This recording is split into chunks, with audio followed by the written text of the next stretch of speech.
We're here on USMMAsports.com with the coach of the men's basketball team, David Muchnick. Coach, thanks for being here. Thanks for having me. If you haven't heard yet, the men's basketball team has made the Landmark Conference Tournament. They will be the number 4 seed for the second straight year, taking on regular season champion Scranton Wednesday at 5:30. And I guess just jumping right into it, you guys are the 4 seed, had a chance to be the 3 seed in the regular season finale, but still a really interesting matchup coming up, as you guys have beaten one of the only 3 teams to beat Scranton this year on the road. How does that kind of factor into your game planning and confidence of the team? Well, the confidence of the team is good because obviously we're one of the only 4 teams in the conference that's still playing right now, and we've had some success at Scranton the last couple of years. We've beaten them at their place.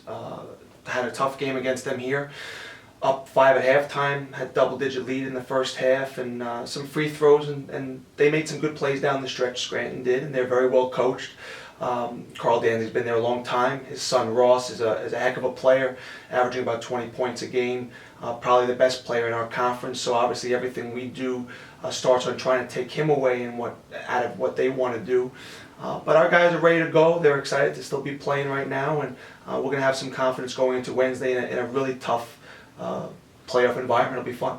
You guys have really been a streaky team all season. You really kind of made the conference tournament, winning 6 or 7 games. Heading to the last weekend, though, dropped back-to-back games. Unfortunately, still got into the playoffs, though. So how do you kind of combat losing 2 games heading into the playoffs? Well, right now, again, we're one of the 4 teams that are still playing. So everybody's 0-0. We're starting the game 0-0, so whatever we did against Scranton in the regular season or even last year doesn't mean anything right now.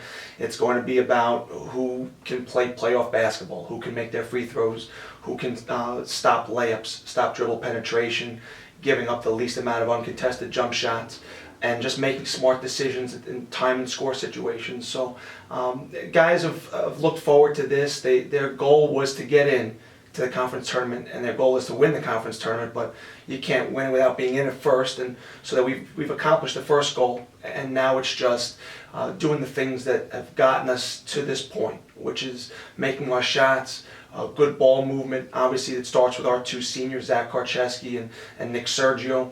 Both of them have been phenomenal leaders for us, both on and off the court. They lead by example, they lead by voice, and everything we do starts with the 2 of them, so we expect them to kind of lead us, and hopefully if they have good games, that's going to lead us to a victory. Talking about your offense real quick, as you guys have kind of developed your offense over the course of the season, it's kind of an interesting catch-22 because you have Nick Sergio, one of the better big men in the league, true big men, second in the league in rebounding, leads your team in scoring with around 14 points a game. But as you guys got hot, it was a lot of 3-point shooting that kind of carried you through. You made 12 threes in one game. David Smith, Preston Paget.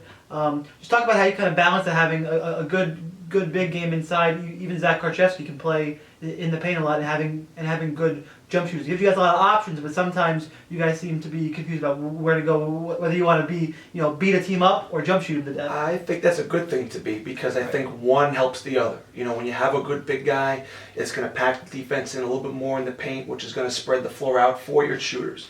If you have good shooters, they can't double in the post. So when we're going the way I'd like to go, it's having the good shooting with knowing that Sergio inside is going to be able to, take his man back to the basket. He's got a couple real nice low post moves. He's been making his free throws lately, which has been big for us. He's obviously very big on the offensive glass. I think he's the number 1 offensive rebounder in our conference. So, it really helps each other. It's not a catch-22 so much as it really is one hand washing the other.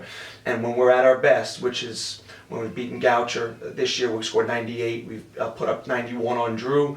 We've scored 93 on Catholic. When we've been at our best, it's been getting the ball in the paint first and trying to go inside and out, and then making our shots when they're open, and then getting to the free throw line, hopefully knocking those down as well. One last thing, looking specifically to Wednesday night. I know you don't want to give away too much of the secrets of your game plan, but what are some keys that people should look for if you guys are going to pull off the upset and beat number 1 Scranton? Well, I think first, obviously, it starts with defending Danzig. He's a heck of a ball player. He really could be playing at an Ivy League school, a Patriot League school right now. Very well coached from his father, but he knows how to play, and he's very well controlled with what he does. Gets the free throw line very well. They are a very good 3-point shooting team, so obviously we have to limit their opportunities there, uncontested looks. And then obviously, like any well-coached team, they're going to be not turning the ball over. They're going to be making smart decisions. They know how to play with one another.